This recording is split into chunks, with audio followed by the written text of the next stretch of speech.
10 మందికి నేను మేలు చేయాలి, 10 మందికి సాయం చేయాలి, 10 మందికి ఉపకారం చేయాలి, 10 మందికి వెలుగుగా నేను అనుకుంటా ఉండే ఎప్పుడు నీ మనసులో.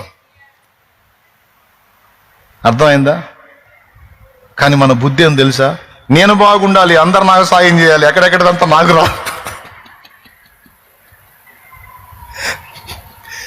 ఎక్కువ శాతం మన మైండ్ అదే. నేను బాగుండాలి, 10 మంది నాకు సాయం చేయాలి, ఎక్కడెక్కడంతా నాకు రావాలి, నా ఫ్యామిలీ బాగుండాలి. ఇది దరిద్రం, స్వార్థం. నేను చెబుతున్నా, అక్కడితో నువ్వు ఆగిపోకూడదు.